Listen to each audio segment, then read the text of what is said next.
acabamos de terminar, ya estamos iniciando marzo, pero acabamos de ver, estamos en Navidad, ¿no? Natividad, que significa advenimiento, que Él vino, que Él es el regalo de vida, que Él es el Salvador del mundo, etcétera, etcétera. Ya estamos en marzo y ya la tradición normal de los hombres es que está celebrando ya la Semana Santa.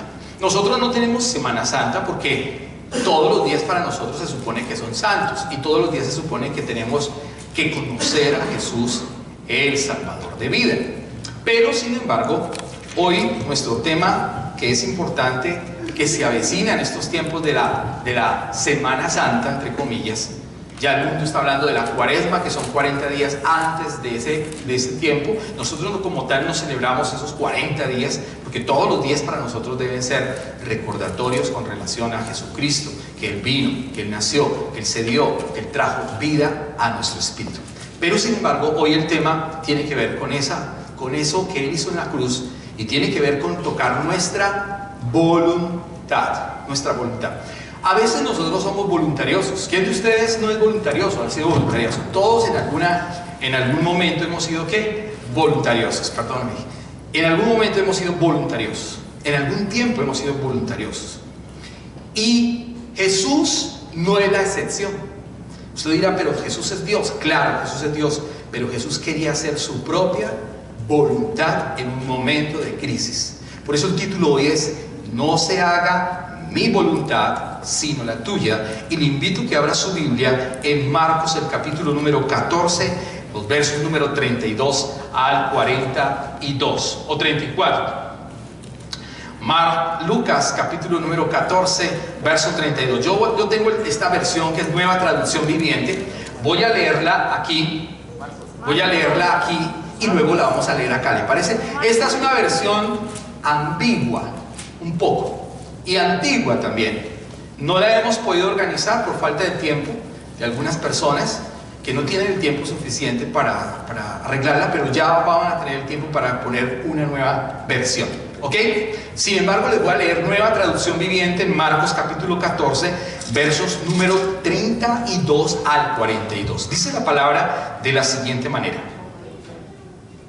fueron al huerto de olivos llamado Getsemaní, y Jesús dijo: siéntense aquí mientras yo voy a orar. Se llevó a Pedro, a Santiago y a Juan, y comenzó a afligirse, a angustiarse profundamente. Les dijo: mi alma está destrozada de tanta tristeza hasta el punto de la muerte.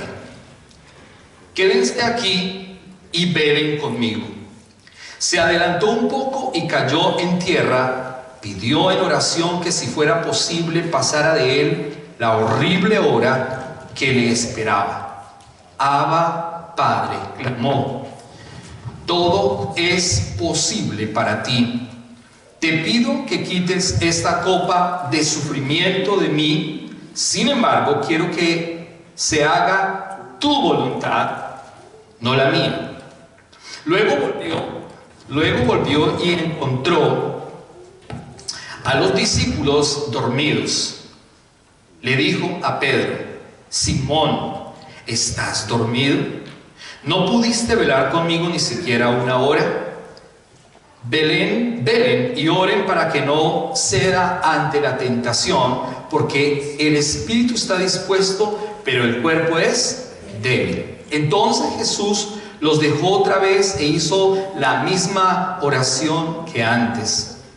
Cuando regresó de nuevo a donde estaban ellos, los encontró dormidos, porque no podían mantener los ojos abiertos y no sabían qué decir.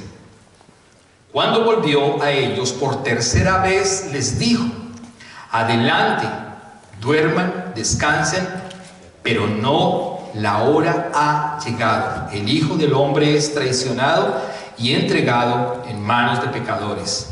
Levántense, vamos, miren, el que me traiciona ya está aquí.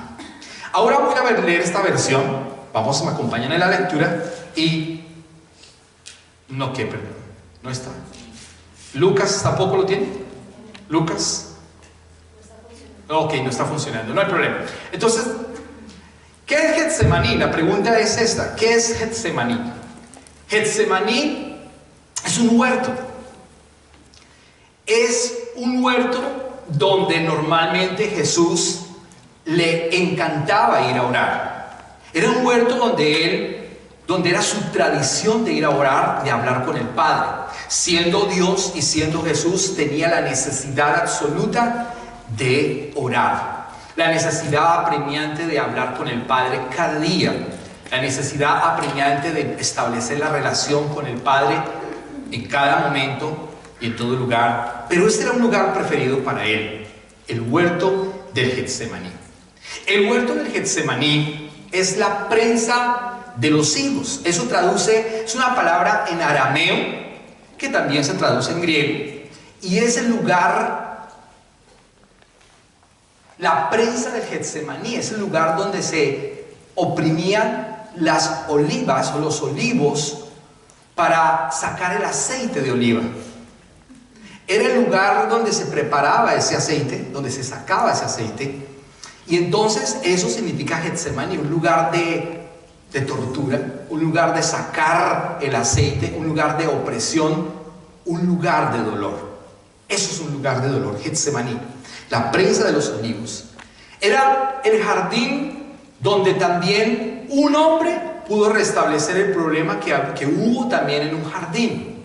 En el jardín del Edén, un hombre falló. En un jardín, en el jardín del Edén, que fue Adán, fue el que trajo la maldición, lamentablemente a causa de la desobediencia, porque Dios le dijo al hombre que no pecara, que no fallara, que no consumiera ese fruto, porque si fallaba, porque si comía ese fruto, ciertamente ¿qué? Morirás. Y era una muerte ¿qué? Espiritual, la muerte espiritual. Pero ahora en el huerto, el segundo Adán, en el huerto de Getsemaní, el segundo Adán, que es Cristo, iba a restablecer, iba a traer ¿qué? La victoria, la salvación, a través del dolor profundo que él iba a tener. Él fue profetizado antes de la creación de todo el universo. Imagínese usted, no fue que en ese momento se dieron las cosas porque sí. Todo tiene un tiempo y todo tiene un lugar. Jesús había sido profetizado antes de la creación del mundo, dice la palabra en 2 de Pedro 1:19. Dice claramente que él fue profetizado antes de la creación del mundo. O sea, el mundo no estaba hecho. La humanidad no estaba tampoco. Y si la humanidad no estaba tampoco, entonces no había pecado. Sin embargo, él estaba dispuesto a ir al Getsemaní, a sentir el dolor. Las aceitunas iban a ser oprimidas. El lugar de dolor, un lugar de prueba, un lugar de ansiedad. Dice la palabra, acompáñame por favor nuevamente a Marcos 14:32. Dice la palabra, en el 32. Fueron al huerto de olivos llamado Getsemaní, y Jesús dijo: siéntense aquí mientras yo voy a orar. Él va con un grupo, con sus líderes, con sus apóstoles o con sus discípulos. Y él les dice: siéntense acá, pero no les está diciendo que se queden mirándome, sino que también oren. Pero ellos, ¿qué hacen? Se duermen, lamentablemente. La Biblia dice, les dijo: siéntense aquí mientras yo voy a orar. Y se llevó a los más cercanos. Dejó a unos en una parte y se llevó a los más cercanos para que lo apoyaran en oración. Miren a quién se llevó: a Pedro, a Santiago y a Juan. ¿Y qué pasó allí? Dice: y comenzó a afligirse y a angustiarse profundamente. ¿Empezó a qué? A angustiarse y afligirse profundamente. ¿Sabe una cosa? Nosotros hemos estado también en algún tiempo de nuestras vidas en un Getsemaní, de alguna manera. Nosotros, el Señor Jesús sabe cuántas veces hemos pasado nosotros por problemas o por situaciones difíciles en nuestra vida. Él conoce perfectamente cuántas veces nosotros hemos pasado por un Getsemaní. Yo no sé cuántas veces usted ha pasado por un Getsemaní. Yo no sé cuántas veces usted se ha angustiado por algo o por alguien o por alguna circunstancia difícil. Cuando un familiar suyo murió, cuando alguien fue violentado y usted tuvo que sufrir de alguna manera, cuando hubo una enfermedad, cuando hubo una crisis en cualquier aspecto emocional, financiera, familiar. Aunque no hablamos de esas cosas de la carne, sí obviamente estamos hablando hoy de ese tema. Aunque no es un evangelio antropocentrista ni antropológico, sí estamos hablando de este tema porque Jesús sintió y experimentó lo mismo que hemos experimentado en muchas ocasiones. La diferencia es que Él sí iba a ir a ser molido, estripado, iba a entregar su vida por amor a Él, por amor al Padre, por amor a la propia palabra y por amor a nosotros, para que nosotros tuviéramos salvación y vida eterna, para que nosotros le conociéramos, para que no tuviéramos una vida mala, espiritualmente hablando, sino para que tuviéramos la vida en Él. Así que Él sí siente y Él sí sabe cuántas veces usted ha sentido dolor. Cuando a veces nosotros decimos, Señor, tú no sabes. O si la gente supiera cuánto dolor yo siento. O si la gente supiera la crisis en la que estoy viviendo. La crisis por la que estoy pasando. El momento angustioso por el cual yo estoy viviendo. Si la gente supiera. Quizá la gente no lo sepa, ni lo vaya a saber. Pero Jesús ya estuvo allí. Jesús estuvo en el Getsemaní. Y Él no quería hacer la voluntad del Padre. Aunque Juan dice que Él vino a hacer ¿qué? La voluntad del Padre. ¿Entiende usted que Jesús quería hacer también su propia voluntad? Así como usted y como yo en varias ocasiones hemos querido hacer nuestra propia voluntad. Aunque nos cuesta ir de rodillas, aunque nos cuesta orar y decirle al Padre, Padre, ayúdame. Padre, guíame. Espíritu Santo, enséñame. Muéstrame cuál es tu voluntad. ¿Y sabe qué es peor aún? Quisiéramos que alguien nos dijera lo que queremos escuchar y no lo que Dios quiere hablar.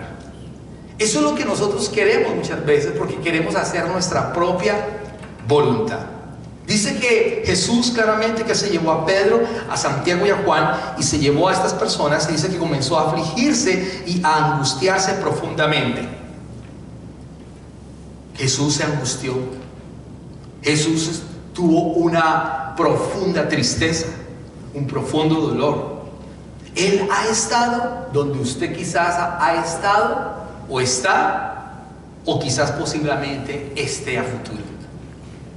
Se avecina un tiempo grande en el mundo y la gente no lo ha entendido. Va a venir la gran tribulación sobre la tierra. Las cosas que están pasando en este momento con esta peste asiática, no es que la dijo o la declaró, la profetizó Nostradamus, como dicen por allí, o no es que está profetizada por hombres, sino que eso está en la misma palabra. La palabra dice que en los últimos días vendrán pestes destructoras sobre la tierra.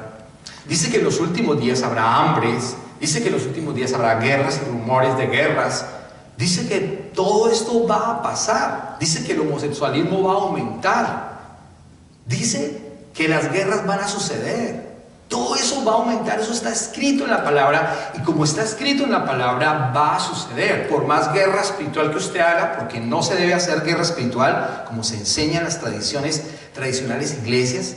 Porque la guerra espiritual es una gritería basada en Efesios 6:12, que no es verdad, porque Efesios 6:12 es una lucha contra sangre, contra principados, contra huestes espirituales de maldad en las regiones celestes, que tiene que hablar con los ángeles. Ángeles, la Biblia dice que son ángeles caídos, diferente a demonios, neumatia, catarto, que dice claramente que los podemos sacar, que es un mandamiento de parte de Dios. ¿Entiende usted la diferencia entre ángeles y demonios? Pero la gente está dedicada a hacer guerra espiritual y hacer unas cosas para cambiar el mundo. El mundo no lo cambiamos gritando. El mundo no lo cambiamos haciendo guerra espiritual. El mundo no lo cambiamos haciendo sanidad interior. El mundo no lo cambiamos haciendo encuentros, reencuentros, posencuentros. No lo cambiamos de esa manera. El mundo lo cambiamos predicando de Jesucristo, de que Él es el sol de justicia que quiere traer la luz al mundo que está en tinieblas, al mundo que está muerto. Efesios, el capítulo 2 es claro diciendo que nosotros estábamos muertos en nuestros delitos y pecados y que Él y solamente Él es el que produce la vida. Pero Jesús está en una situación dura, triste, adversa, y Él no quiere pasar esa copa. La Biblia registra en Apocalipsis diferentes o diversos juicios: los sellos, las copas de la ira de Dios y las trompetas. No son cronológicamente ordenadas de esa manera. Sin embargo, los sellos creo que ya están o pueden estar funcionando porque está viéndose las hambres, las pestilencias, las enfermedades y todas las cosas que están sucediendo. El problema no es el coronavirus. Ese no es el problema. El problema es que la gente no tiene vida en el Espíritu. Ese es el problema. El problema es que la gente no conoce a Jesús. Ese es el problema. Ese es el grandísimo problema. Y la iglesia lamentablemente también está desconociendo cosas, y la gente está escuchando cosas del mundo y no está escuchando la palabra del Señor. Pero, volviendo al tema, Jesús está triste, dice la palabra, y dice claramente en el verso 34, les dijo: mi alma está destrozada. Imagínese usted a Jesús siendo Dios, el Hijo de Dios. En la teología mal enseñada hay un término que se le dice unión hipostática. Es una teología mal enseñada que se enseña en todas las universidades bíblicas, en los seminarios bíblicos y en las iglesias cristianas, lamentablemente. Pues la unión hipostática traduce que Jesús, cuando bajó a la tierra, era 100% hombre y 100% Dios. No es verdad. No es verdad, porque Filipenses claramente, con el capítulo 2, el verso 9 al 11, dice claramente que Jesús dejó su gloria en el cielo y que Él se humilló y tomó forma de siervo, y que esa forma de siervo la llevó hasta la muerte y muerte de cruz. Él dejó toda la gloria en el cielo. Claro, entiéndase bien que Él es la imagen del Dios invisible que tomó forma, pero que no vino como el Dios con su poder y con su gloria, porque de esa manera no hubiera estado triste. ¿Entiende usted el Evangelio? De esa manera 100% Dios no hubiera llorado. De esa manera 100% Dios no hubiera tenido una angustia. De esa manera, siendo Dios, no hubiera dicho al Padre: pasa de mí esta copa, si es posible. No hubiera dicho, porque hubiera bajado 100% ¿qué? Dios. Lo que se llama unión hipostática es una falacia teológica que nos han enseñado en todo lugar. Él descendió como hombre, por eso Él dice el Hijo del Hombre, como humano. Dejó toda la gloria, y por eso Él necesitaba ¿de qué? Ángeles, ángeles. Él necesitaba de ángeles para ser ayudado. Él necesitaba de ángeles para ser reconfortado. Él necesitaba del Espíritu de Dios por medio de los ángeles para ser ayudado. Él pedía, si Él hubiera podido pedir legiones, las legiones hubieran venido. Pero dice que vino ángeles a ayudarlo, a sustentarlo. Cuando Él caminó sobre las aguas, ángeles lo llevaron. Cuando la roca fue quitada estando en la tumba, ángeles lo hicieron. Ángeles vinieron a trabajar. Cuando Él imponía las manos sobre los enfermos, ángeles hacían el trabajo. Claro, porque imagínese, el Hijo en ese momento era un siervo más, que no pecó, que no falló. El Hijo de Dios, santo, por eso fue probado en todas las cosas. La Biblia dice que el Espíritu Santo de Dios llevó al Hijo al desierto y fue tentado por Satanás, dice, en todas las cosas. Y el ángel le dijo a Jesús: si postrado me adoras, te daré todos los reinos y la gloria de este mundo. Imagínese usted Imagínese usted, ¿se imagina? Fue tentado como hombre. Si hubieras sido tentado como Dios, 100% Dios, no tendría sentido entonces. Porque como Dios cualquiera gana la batalla, como Dios cualquiera gana la guerra. Él vino como un hombre, Él vino y se humilló, Él fue probado en todos los aspectos, pero no pecó, jamás. Tuvo aflicción, y en el huerto de Getsemaní fue completamente aplastado. Pues el Getsemaní es eso, el Getsemaní fue aplastado como un mortero. Tenía que ser aplastado para que su aceite de santidad fuera sacado. Estas son olivas que producen aceite de oliva, pero él tenía que ser machacado hasta el final, completamente machacado, y por eso él no quería ir a la cruz. Él iba a sentir un dolor ignominioso en su humanidad como humano. ¿Entiende usted? ¿Entiende usted por qué nosotros adoramos al Salvador? ¿Entiende usted que en el Getsemaní Él se sintió angustiado? Y a veces nos sentimos angustiados porque no hemos pagado la luz, el Jairo. Y lloramos porque no hemos podido pagar la cuota del carro. Y nos angustiamos porque alguien fue traicionada o traicionado. O nos angustiamos porque un hijo se levantó contra el padre. Nos angustiamos porque alguien ha fallado, lamentablemente. Pues déjeme decirle que Jesús fue en el Getsemaní, empezó su dolor. En el Getsemaní empezó su tristeza, machacado. El padre quería machacar al hijo. ¿Usted entiende? ¿Usted entiende que no fueron los judíos los que lo mataron, como se dice por ahí? Él dice que Él entregó su propia vida voluntariamente, dice el Evangelio de Juan. Lea la Biblia. Voluntariamente, dice, nadie me quita la vida porque yo pongo mi vida. Imagínese usted ese amor tan grande. Yo pongo mi vida, dijo Jesús. Nadie me la quita. Nadie me la quita.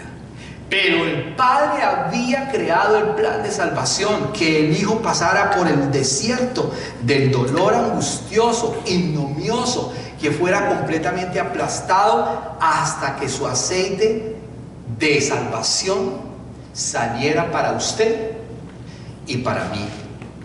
Hasta que el aceite de amor que usted no quiere a veces reconocer saliera para usted y para mí. Por eso Él oró en el Getsemaní con dolor, con angustia. Él fue al Getsemaní, y antes de ir a la cruz, dice la palabra que Él oró angustiosamente porque iba a enfrentarse con un dolor ignominioso.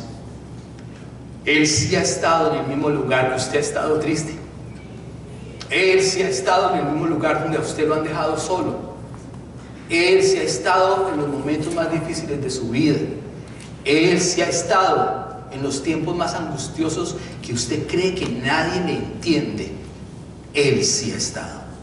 Él sí ha estado y comprende la situación suya en la economía. Él sí ha estado y comprende la situación suya en su área emocional, de soledad, de tristeza, cuando fue abandonado, cuando hubo una separación, cuando alguien lo abandonó, cuando alguien le hizo daño. Él ha estado allí, conoce su dolor y conoce su angustia. Porque Él, más que eso, dio que su vida, el aceite de Él salió para bendecirte a ti y para bendecirme a mí. El lugar, el huerto donde un hombre dañó todo, pues también en un huerto, en el huerto del Getsemaní, el segundo Adán vino a arreglar todo para que usted y yo tengamos la libertad que hoy tenemos de poderlo adorar, de poderlo exaltar, de poder tener vida en nuestro espíritu. ¿Entiende usted por qué somos cristianos? No somos cristianos por un club social. No somos cristianos por una moda. No somos cristianos porque estamos imitando otra iglesia. No somos cristianos por una competencia eclesiástica. ¿Quién predica mejor? ¿Quién enseña mejor? ¿A qué iglesia voy porque es la más linda? No. Somos cristianos porque estamos entendiendo que Jesús es el que dio la vida y que Él derramó su sangre preciosa. Que Él pasó los momentos angustiosos no como Dios, no como la unión hipostática, sino como el hombre, el varón de dolores que fue profetizado en Isaías 53. La raíz seca de Israel, el olivo del cual nos produce la vida. Nosotros pertenecíamos a otra rama, pero nos injertó con su amor, nos injertó con su misericordia, nos injertó con su aceite, nos injertó con su sangre, nos injertó nuevamente a la familia del Padre. Pero Él tuvo que sentir ese dolor machacado por el Padre hasta dar su última gota de sangre. Eso es lo que dice el Evangelio. El Evangelio dice claramente: mi alma está destrozada de tanta tristeza. Jesús sintió mucha tristeza, bastante tristeza. ¿Y usted también ha sentido tristeza? Claro, Él dice: yo pasé por ahí. Y aunque su tristeza es porque no tienes zapatos, o un carro, o una casa, o no has podido pagar determinada situación, o es un momento coyuntural que estás viviendo, yo entiendo esa tristeza, dice el Señor. Porque mi tristeza es aún más superior. Di mi vida, dice la palabra. Mi alma está destrozada de tanta tristeza hasta el punto de la muerte, dijo Jesús. Quédense aquí y velen conmigo. Se adelantó un poco más y cayó en tierra, dice. Pidió en oración que si fuera posible. Miren lo que dice el verso 35, por favor. Miren por favor el 35, acompáñenme. Dice: se adelantó un poco más y cayó en tierra y pidió en oración que si fuera posible pasara de él la horrible hora que él esperaba. ¿Él quería pasar esa prueba? No la quería pasar. Hasta Jesús quería rehusar, ¿entiende usted? Porque si hubiera sido Dios, Él hubiera dicho: no hay problema. Pero no era Dios. Sí era Dios, entienda, sí era Dios, pero no tenía la gloria de Dios. Por eso dice en Juan 1:1 que Él abandonó la gloria. Filipenses dice que Él se humilló a sí mismo tomando la forma de siervo, como humano, como hijo de Dios, como la imagen de Dios, mas no como Dios. En la gloria de Dios, ¿entiende usted? Por eso necesitó ángeles. Y por eso Él estaba diciéndole al Padre: no quiero ir. ¿Cuántas veces usted no quiere ir a un lugar porque no quiere, no siente el deseo? Y porque de pronto sabe que va a pasar algo grave en su vida.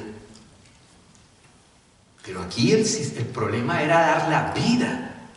El problema era que iba a ser machacado. Él dice: yo no quiero. Si es posible, le dice el Padre, si es posible, pasa de mí esta ¿qué? ¿Usted le está pidiendo algo a Dios? Pues a veces en la voluntad de Dios nosotros queremos torcerle el brazo a Dios. Yo quiero. Pero el Señor dice: no es posible.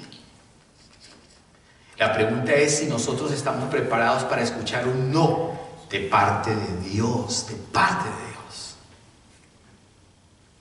A veces el no nos hace crecer más. A veces el no nos hace entender el propósito. No se haga mi voluntad, le dijo Jesús al Padre, sino la tuya. Él quería escuchar un sí. Date cuenta, el mismo Jesús quería escuchar un sí. Sin embargo, Él más adelante dice: pero Señor, no se haga mi voluntad, sino la tuya. Y nosotros sí queremos escuchar un sí, pero no queremos escuchar el no de Dios. El no que nos hace llorar, pero que además es el propósito de Dios. El no que nos hace llorar, pero que es la voluntad de Dios. Es que aceptar la voluntad de Dios duele, ¿verdad? Aceptar la voluntad de Dios cuesta. Mire, yo no quería venir a este país. No quería venir a este país. Pero las circunstancias dadas me llevaron a venir a este país. Y yo quería devolverme al día siguiente, a la semana, al mes, a los 2 años. Todavía no estaba acostumbrado a este país. No estaba acostumbrado. Me quería devolver. Mi esposa es testigo. Me la pasaba en la ventana como un gato, mirando por la ventana. Quiero regresar. Yo quiero regresar. Le decía, Señor, yo quiero regresar. En muchas ocasiones le dije a mi padre, yo quiero regresar a Colombia. Pero el Señor dijo, no. ¿Se da cuenta? Se da cuenta, en oración le toca decir, Señor, yo no quiero estar aquí. Es muy lindo, pero no quiero. Quiero volver a mi casa, a mis amigos, a la iglesia en Colombia. Quiero hacer lo que hacía en Colombia. Y el Señor dijo, no. Todo tiene un propósito. Hoy entiendo el propósito. ¿Saben? Estos rostros hermosos, esta iglesia hermosa, es el propósito. Predicar el evangelio, que la gente conozca a Jesús. Hoy lo entiendo. 2 años atrás no lo entendía. Yo quería hacer mi propia voluntad. Y cuesta cuando el Señor le dice a uno, no. Cuando el Señor me dijo, quédate aquí. Y entonces tocó quedarme. Eso cuesta, eso duele, pero el Señor estuvo allí, ¿entiende usted? El Señor estuvo allí. En esos momentos difíciles el Señor ya estuvo allí. Él fue machacado para que usted entienda lo que ocurrió con él en el huerto. Él dice entonces en el versículo 35, se adelantó un poco más y cayó en tierra y pidió en oración que si fuera posible pasara de él la horrible hora que le esperaba. Si era posible, Señor, quita de mí esta angustia, esto que voy a enfrentar. ¿Con qué me voy a enfrentar? Pues se iba a enfrentar al Calvario, a la calavera, se iba a enfrentar a un juicio inmerecido, el justo por los injustos. Se iba a enfrentar a los sacerdotes del templo, Caifás y Anás. Hasta uno de ellos lo escupió y lo golpeó. Los sacerdotes del templo judío. Imagínese usted. Se iba a enfrentar con la burla y los escupitazos de la gente. Se iba a enfrentar con el dolor. Se iba a enfrentar viendo el rostro de su madre, María, llorando por vía Calvario, por la vía dolorosa. Se iba a encontrar el rostro de él con el rostro de su madre, María, y ver las lágrimas de su mamá, que estuvo en el vientre guardado durante ese tiempo para cumplir el propósito en el tiempo indicado, en el momento indicado. ¿Entiende usted? El dolor que él iba a atravesar tan grande, tan inmenso, y nosotros estamos preocupados porque no hemos podido pagar el Jairo. Pero déjenme decirle que aún así el Señor dice, yo te entiendo, porque yo también estuve en esa angustia, en ese dolor. Y a veces hay pasos que nosotros no queremos dar o que no sabemos qué va a suceder. Pero el Señor en oración te fortalece, te ayuda, porque Él tiene todo organizado, porque Él tiene un propósito, aunque sea un rotundo no. ¿Entiende usted? Pero a veces no queremos escuchar la voluntad de Dios, sino que queremos escuchar es mi voluntad. En el 36 dice, Abba Padre. ¿Qué significa qué? Papito. Él le dijo al Padre, papito. Él no se dirigió al Dios eterno como Jehová o Yahweh o el eterno, sino papito, la cercanía con Él. Pues de la misma manera usted y yo tenemos que acercarnos en oración, de la misma manera diciéndole, papito, yo sé que es difícil este tiempo para mí, yo sé que me estoy enfrentando a una situación adversa, difícil, momentos difíciles, pero papito, aunque yo no quiero tal situación, papito, no se haga mi voluntad, sino la tuya, aunque sea un rotundo no, o aunque sea un rotundo sí, dependiendo de la situación. Dice entonces la palabra que clamó, todo es posible para ti. Mire cómo Jesús le dice al Padre, todo es posible para ti. Te pido que quites esta copa de... Él sigue insistiendo. Él dice, por favor, te pido, papito, papito. ¿Se imagina que su hija o su hijo le diga a usted que ese hijo tiene hambre y que usted, esa hijo o esa hija le diga, papito, regálame un pan, papito? Y usted tenga que decirle no porque no haya, sino porque la está formando o formando en algo. Quiero que me entiendan, no quiero decir que la tiene que hacer esas cosas para formarla, ¿no? Que le quiero decir es un momento de crisis por algo, o algo que usted, una tarea, no sé. Ella o ese niño o esa niña está esperando que uno actúe a favor de, pero todavía no es el tiempo, porque tiene que cumplirse la lección en esa niña o en ese niño. Pero le está pidiendo, le está rogando, papito, ayúdame, papito, por favor.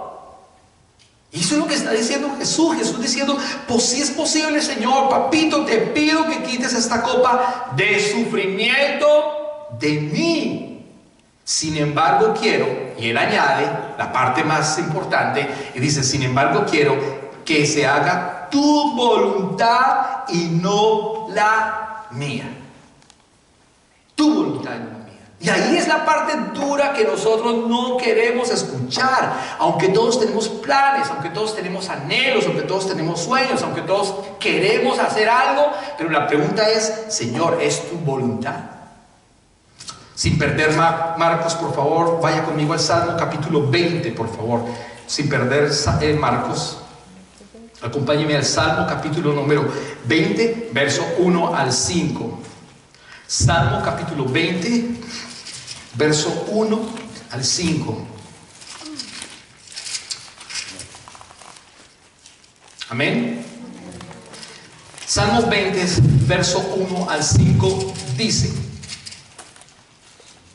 que el Señor responda a tu clamor en tiempos de dificultad.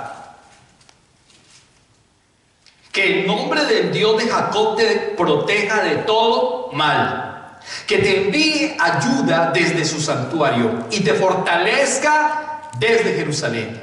Que se acuerde de todas tus ofrendas y mire con agrado tus ofrendas quemadas. Que Él conceda los deseos de tu corazón y haga que todos tus planes tengan ¿qué? Éxito. Y finaliza diciendo que gritemos de alegría. Que gritemos de alegría cuando escuchemos de tu triunfo y levantemos una bandera de victoria en el nombre de nuestro Dios. Que el Señor conteste todas tus oraciones. ¿Cuántos tenemos peticiones? Todos tenemos peticiones. Todos tenemos algo que pedir al Señor. No es malo. La Biblia dice: pedid y se os dará, buscad y hallaréis, llamad y se os abrirá. Solamente en oración podemos conquistar esas cosas, si es la perfecta voluntad del Señor. Si no es la perfecta voluntad del Señor, aunque nos cueste, aunque duela, va a haber un rotundo no, pero el propósito del Señor se va a cumplir, ¿entiende usted? Aunque nos duela. Y eso es lo que le estaba pasando a Jesús. Jesús estaba en el Getsemaní, oprimido, sacándole el aceite. Dice la Biblia que él tuvo una situación que se llama hematohidrosis. En la medicina, hematohidrosis es la angustia que él tuvo profunda, la ansiedad que él tuvo profunda, el dolor que iba a enfrentar. Y el sudor y la angustia, se mezcló la angustia con el sudor, con la sangre. Y dice que caían gotas de sangre con el sudor, hematohidrosis. La angustia tan grande. Yo no sé si usted ha tenido angustia. Yo sé que sí, alguna vez usted ha tenido alguna angustia. Pues el Señor estuvo en ese momento de angustia. Y si usted está hoy pasando por el momento de angustia, Él está ahí, porque Él sabe qué es la angustia. Y si lo va a pasar a futuro como una zaranda, también sabe Él perfectamente qué es la angustia, qué es el dolor, a qué se va a enfrentar, y no saber ni siquiera muchas veces a qué nos vamos a enfrentar. Hay deseos, hay anhelos, pero hay que preguntarle al Señor: Señor, ¿es tu voluntad? ¿O cuál será tu voluntad? Aunque sea un no, aunque sea un sí. Romanos, por favor, acompáñenme a Romanos, el capítulo número 12, el verso número 2, por favor. Romanos 12, 2.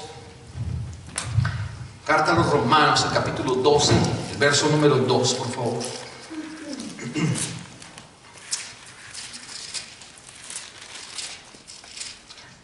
La voluntad de Dios es que buena, agradable y perfecta. Miren lo que dice el verso número 2. No imiten las conductas ni las costumbres de este mundo. Más bien dejen que Dios los transforme en personas nuevas al cambiarles la manera de pensar. Entonces aprenderán a conocer la voluntad de Dios para ustedes, la cual es buena, agradable y perfecta. ¿Cuál es la voluntad de Dios? Tiene muchas ramificaciones. Pero la voluntad de Dios en nuestras cosas es que tenemos que esperar en Él, aunque seamos probados, aunque venga un rotundo sí o un rotundo no, tiene que cumplirse la voluntad de Él. Y eso es lo que está diciendo Jesús. Jesús le está diciendo: papito, por favor, yo no quiero pasar esta prueba, no quiero pasar este momento difícil. ¿Sabe una cosa? Él no quería. Él entiende, Él nos entiende a usted y a mí cuando nosotros no queremos. Él nos entiende. Él nos comprende. Pero tenemos que conocer que su voluntad. Juan 6:63, por favor. Juan 6:63 dice claramente que Él vino a hacer la voluntad del Padre, a pesar de que Él quería también hacer su propia voluntad. Por eso Juan 6:38, perdónenme, Juan 6:38 dice claramente, el 38: pues he descendido del cielo para hacer la voluntad de Dios, quien me envió, no para hacer mi propia voluntad. Así que Jesús oró esperando aún así un rotundo no. Jesús oró al Padre esperando un rotundo no de parte del Padre. De todas maneras. Entonces podríamos decir, entonces, ¿para qué orar? No, sí es necesario orar. Es muy importante orar, porque en la oración nosotros seremos fortalecidos. Necesitamos ser fortalecidos. Solamente en la oración nos fortalece Dios. Miren, por favor, regrese a Marcos capítulo 14, verso número 37, dice la palabra: luego volvió y encontró a los discípulos dormidos. ¿Cuántas veces ya va diciendo que encontró a los discípulos dormidos? ¿Se da cuenta que los discípulos no oraban? ¿Tenían pereza? Los encontraba, les decía: venga, voy a velen, voy a orar. Se lleva 3 más, voy a orar. Se durmieron. Segunda vez vuelve y los encuentra. Es increíble. Y el pobre Jesús estaba enfrentándose solo en esa situación. Miren lo que dice. Mire, luego volvió y encontró a los discípulos dormidos. Le dijo a Pedro: Simón. Así como cuando Jesús es bien sarcástico, ¿no? Simón, ¿otra vez dormido? Y así nos dice el Señor: ¿otra vez en el mismo problema? ¿Otra vez? Miren, dice claramente: Simón, ¿estás dormido? No pudiste, mire, Jesús es bien sarcástico. No pudiste velar ni siquiera una hora. Como cristiano, ¿cuánto tiempo usted tiene en oración? Y aún en la crisis, no ora. Cuando más debemos orar. Bueno, con crisis o sin crisis, hay que orar. Pero en la crisis hay que orar más. Y dice aquí: oiga, Pedro, ¿estás dormido otra vez? ¿No pudiste velar conmigo ni siquiera una hora? ¿No pudiste orar una hora? ¿Te dormiste otra vez? Y eso le dice a la iglesia: iglesia, ¿por qué se duerme? Iglesia, yo ya hice todo. Iglesia, fui pisoteado, fui torturado, fui ¿cómo se llama eso? Amacerado, fui completamente machacado, ¿ven? Hasta que salió el aceite, angustioso. Ya lo hice todo. ¿Qué tienes que hacer? Orar y esperar que se haga mi voluntad en tu voluntad. Eso es lo que tenemos que hacer. Y el Señor todavía nos sigue diciendo, oiga, pero no pueden velar, pero no pueden orar, pero no pueden venir a la congregación, pero no pueden estudiar mi palabra, pero no pueden congregarse. Oiga, pero ¿por qué no se congregan? No, es que no tengo tiempo. No tengo tiempo. Es que tengo que hacerle la comida a mi esposo. Es que mi esposo me regaña. Es que los niños. Es que el trabajo. Es que el dinero. Es que. Pero la Biblia dice, no deje de congregarse. Hebreos 10:25 lo dice. No dejando de congregarnos como algunos lo tienen por costumbre. ¿Sabe una cosa? Jesús estaba en la tierra. Iba a la sinagoga, abría el rollo, predicaba, decía, hoy se han cumplido estas escrituras, y la gente de ese momento no se congregaba. Si no se congregaban viendo al Salvador, no se congregaban viendo al Mesías, no se congregaban a aquel que levantó a los muertos, no se congregaban viendo a aquel que sanaba a los enfermos, no se congregaban viendo a aquel que perdonó a la prostituta, no se congregaban viendo a aquel que levantó al paralítico, no se congregaban cuando sanó a 10 leprosos y uno se devolvió para decirle gracias, Señor. Los otros 10 fueron infieles, y así pasa en la iglesia. Hay muchos infieles, porque solamente el que conoce y quiere hacer la voluntad del Padre es el que entiende el dolor que Jesús pasó en el Getsemaní. Es el que se identifica con Él, es el que se identifica con Jesús. El que no se identifica con Él no le interesa. Escuchando y viendo. La palabra dice, de oídas te había oído y te había visto. Y aún así, oyendo y viendo, ¿no crees? Pues Tomás, tócame. Yo soy el que soy. Yo soy. Y así hay gente que quiere esperar que algo pase en su vida para congregarse. Que algo pase en su vida para realmente humillarse. Que algo pase en su vida para ir a la cruz, para ir de rodillas y decirle, Señor, Señor, Señor, no se haga a mí, sino tú. Aunque sea un rotundo no, o un rotundo sí. En mi caso fue un sí, y yo quería que fuera un no, pero tenía que hacerse la voluntad del Padre, ¿entiende usted?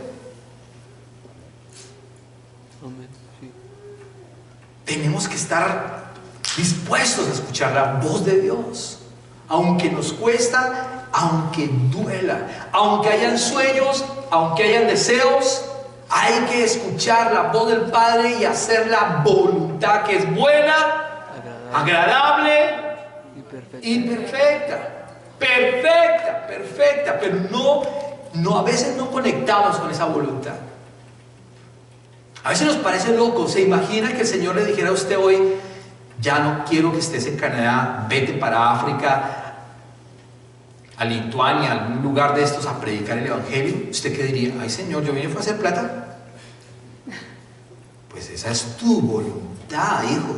Pero mi voluntad es que vayas a Lituania a predicar. O que vayas a la ventana 1040 para que prediques mi Evangelio. Yo creo que no lo haríamos. Entonces nos tocaría decir, Señor, yo no quiero ir a Lituania, yo no quiero ir a la ventana 1040, yo no quiero.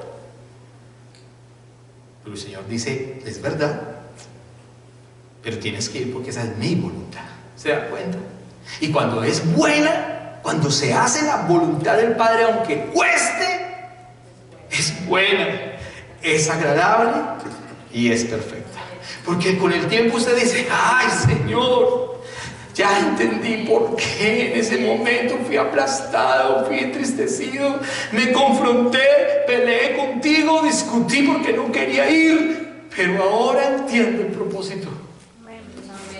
¿Cuántas veces discutí con el Señor diciéndole, Señor, yo no quiero estar en Canadá, Señor, no quiero? Pero hoy entiendo el propósito, ¿entiende usted? Claro, muchos vienen a este país solo por dinero.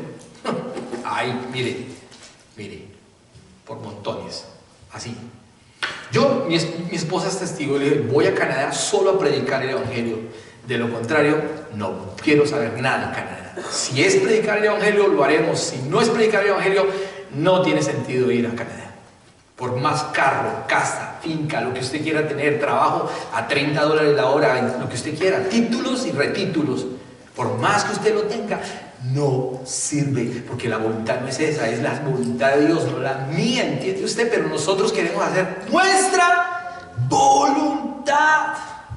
Y eso es lo que dice la palabra claramente, que debemos entonces orar pidiéndole a Dios si esa es la voluntad del Señor. Vaya conmigo a Filipenses, por favor, 3 versículos más y vamos a casa. Filipenses capítulo 4, Filipenses, carta a los Filipenses, capítulo número 4, versos 6 al 7. Filipenses 4, versos 6 al 7 dice: no se preocupen por nada, en cambio, oren por todo. Díganle a Dios lo que necesitan. Denle gracias por todo lo que Él ha hecho. Dice la palabra, verso número 7. Así experimentarán. ¿Qué experimentamos cuando oramos y le pedimos a Dios la voluntad de Él? ¿Qué experimentamos? La paz de Dios. La paz de Dios. Luego dice, y denle gracias por todo lo que Él ha hecho. Así experimentarán la paz de Dios que supera todo lo que podemos entender. La paz de Dios cuidará sus corazones o su corazón y su mente mientras vivan en Cristo Jesús.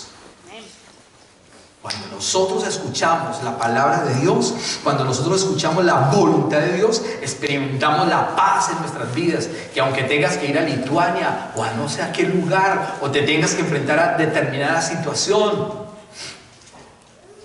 pues el Señor va a darte la paz que sobrepasa todo entendimiento. Solo la voluntad del Señor, solamente. Miren lo que dice primera carta a los Corintios, por favor, versículo número 10, capítulo 10, verso 13. Primera carta a los Corintios, 10, 13. Primera carta a los Corintios, capítulo 10, verso 13. 10, 13, dice: las tentaciones que se enfrentan en su vida no son distintas de las que otros atraviesan. Y Dios es fiel. No permitirá que la tentación sea mayor de lo que puedan soportar. Cuando sean tentados, Él les mostrará una salida para que puedan, ¿qué? Resistir. Claro, todos los días somos tentados, todos los días tenemos pruebas, todos los días tenemos dificultades, todos los días dice la palabra, pero que Dios nos ayuda en la prueba, Dios nos ayuda para encontrar ¿qué? La salida. ¿Usted no le ha pasado que hay momentos en que usted dice, yo no encuentro la salida? Que usted está como en un laberinto y usted dice, Señor, yo no encuentro la salida. Y el Señor dice, espera en mí. El Salmo 40 dice, pacientemente esperé en el Señor. Lo que pasa es que somos tan impacientes. Yo soy muy impaciente, yo, en mi caso, no sé el suyo. Hay gente que es muy paciente, ¿no? Hay como la película esa de esa película que habla, el muñequito que habla así despacio. Vamos a Zootopia. Zootopia. Hay gente que es así. Bueno, yo me desespero con las personas así. Que uno, ¿cómo le va?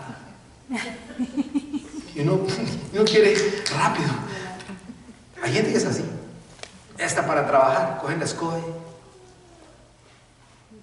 No. Como hay un video por ahí, así no. Así no. Es increíble. Pero yo soy impaciente. Sin embargo, hay que tener paciencia en el Señor. Y el Señor lo enseña a uno a ser paciente. A esperar en Él, a confiar en Él, a creer en Él. En medio de la angustia Él está. Él está. Pero Jesús también lo dijo y Jesús también lo sintió. Por favor, papito, quita, pasa esta copa de mí. Pasa esta copa de mí. Pero no se haga mi voluntad, sino la tuya. ¿Se da cuenta? Él también pasó su momento. Él fue tentado en todo. ¿Usted piensa que Jesús no fue tentado sexualmente? Sí. Jesús fue tentado en la economía, en la religión, en todo. Pero no cayó, no falló. Por eso estamos aquí, porque Él es nuestro héroe, Él es Dios, Él es santo, Él es justo, Él es perfecto. Él dio su vida, Él fue machacado en el Getsemaní, recuperó en un huerto lo que en otro huerto pasó. ¿Entiende usted? Recuperó en un huerto de dolor lo que en un huerto soltó a alguien. Lo que en un huerto alguien desobedeció, Él lo recuperó. Entonces el 13 de primera carta de Corintios es tan claro diciendo claramente, dice una vez más, por favor, dice el 13, el verso 13, las tentaciones que enfrentan en su vida no son distintas de las que otros atraviesan. Como dicen por ahí, nadie sabe la sed que otro está viviendo, las tentaciones que otros pasan, los momentos difíciles que otros pasan. Dice aquí entonces que no permitirá que la tentación sea mayor de los que pueden soportar. Cuando sean tentados, Él mostrará una salida para que puedan resistir. Y finalizamos con Romanos, el capítulo 11, el verso 17. Romanos 11, 17. Dios ha hecho que nosotros hayamos sido injertados. Romanos, el capítulo 11, el verso 17 dice: algunas ramas del árbol de Abraham, algunos del pueblo de Israel han sido arrancadas, y ustedes los gentiles, que eran ramas de un olivo silvestre. Mire, nosotros éramos ramas de un olivo que no tenía vida, silvestre. Estábamos fuera de la voluntad de Dios. Romanos 3:23, estábamos destituidos de la gloria de Dios, éramos ramas silvestres que no teníamos vida, fuera de.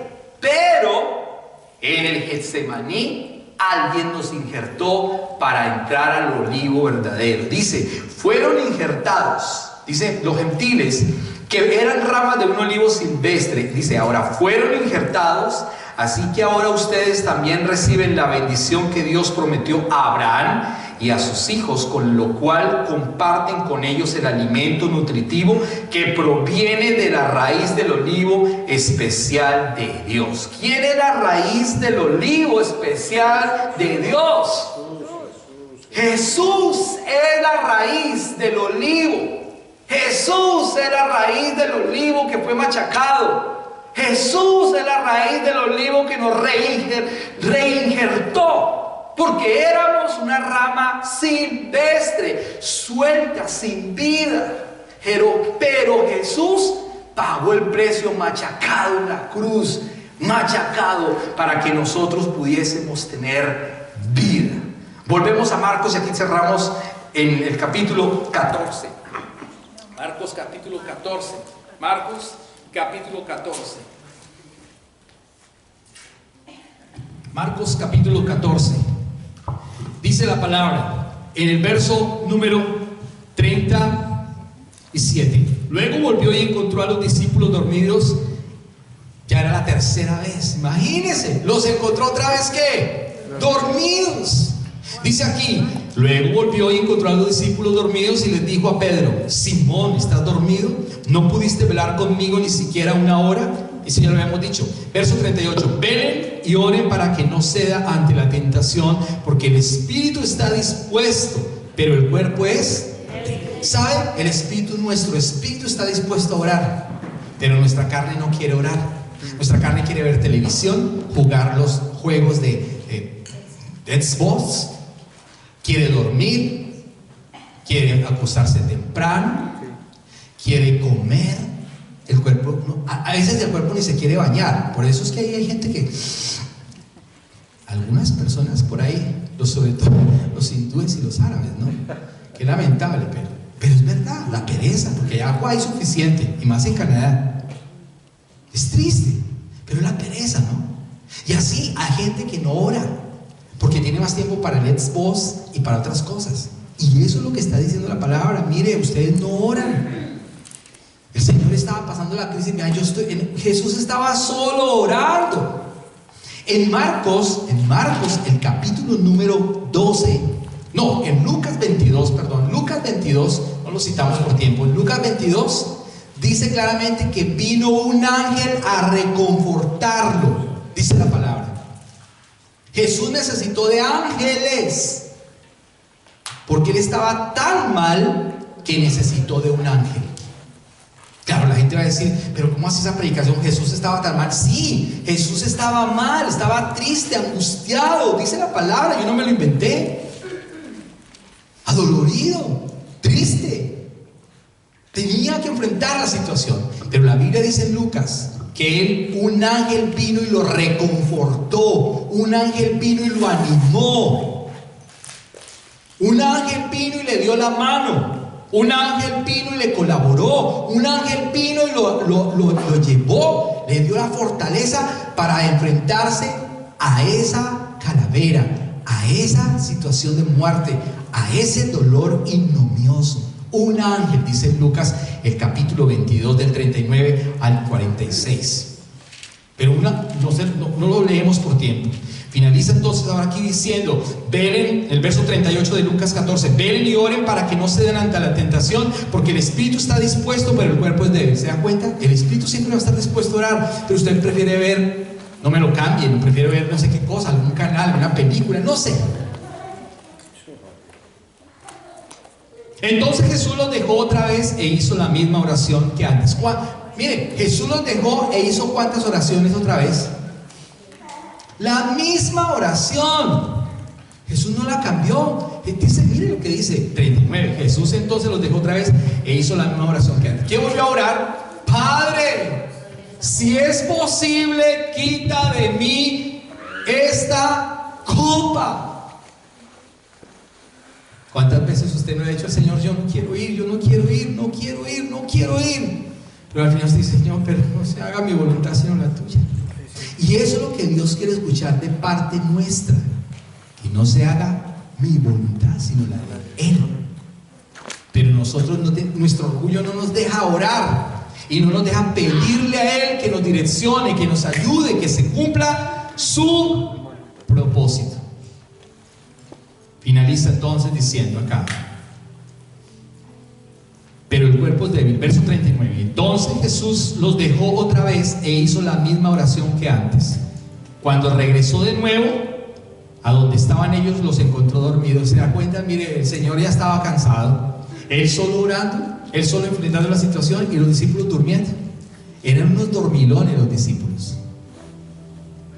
Ya hay gente en la iglesia, duermen. Pasa lo que pasa, no oran, no claman, no les importa. Venga lo que venga, pues que se arrastre, que me pase lo que me pase, que me atropelle un carro. Hay gente que desafía a Dios así. Ay, pues que me llegó el cáncer, pues que pues de algo tengo que morirme, pues que me muera. Desafiando a Dios. Y Dios permite, no envía, ojo, Dios no envía el cáncer porque la enfermedad no es de Dios. Lo permite para que usted se humille y lo reconozca a Él, le diga, Señor, ¿cuál es el propósito de esta situación? ¿Por qué me estás llevando al extremo?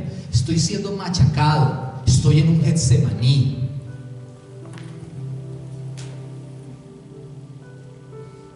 Pero no queremos reconocer el poder de Dios. Consultamos a los demás,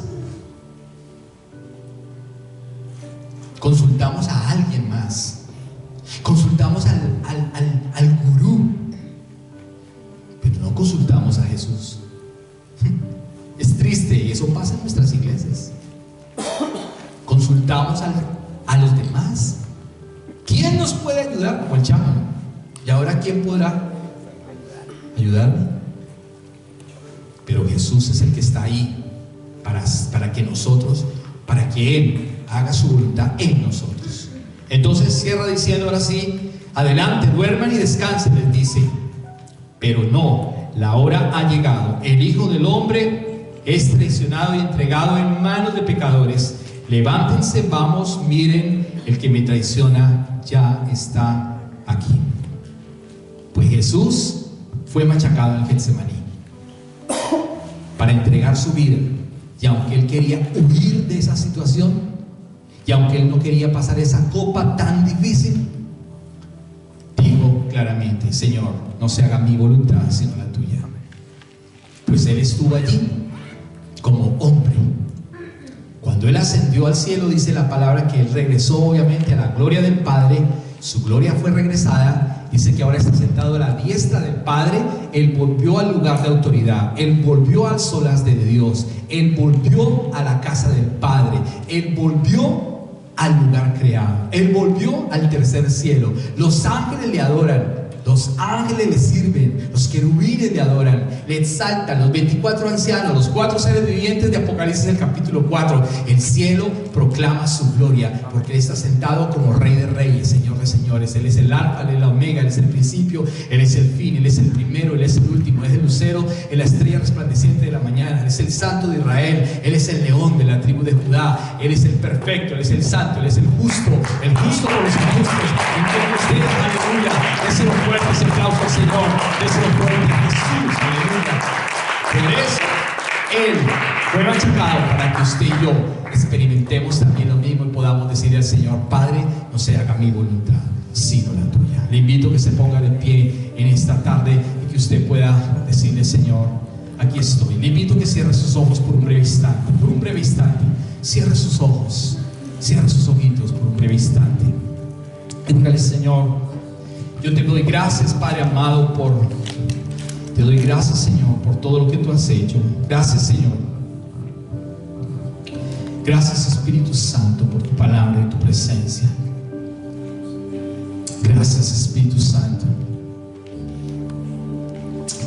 Gracias porque tú fuiste machacado en aquel lugar. Antes de ir a la cruz, tuviste el deseo de huir de ese lugar. Tuviste el deseo de salir. Sin embargo, tú fuiste al Padre y le dijiste: Papito, no se haga mi voluntad sino la tuya. Tú estuviste en ese lugar de tristeza, de angustia, de dolor. Aunque nosotros también estemos vayamos a pasar esos momentos difíciles, tenemos la seguridad y la certeza absoluta que tu voluntad es buena, agradable y perfecta. Padre, en esta tarde te pedimos perdón si te hemos fallado de muchas maneras, de muchas formas, y no hemos hecho tu voluntad. Ayúdanos, Señor, a pasar el Getsemaní que estemos pasando o que vayamos a pasar, confiando en que tu voluntad es buena para nosotros. Gracias, Señor, en esta tarde. Gracias, Jesús, en esta tarde. Por un breve instante ahora yo le invito a que usted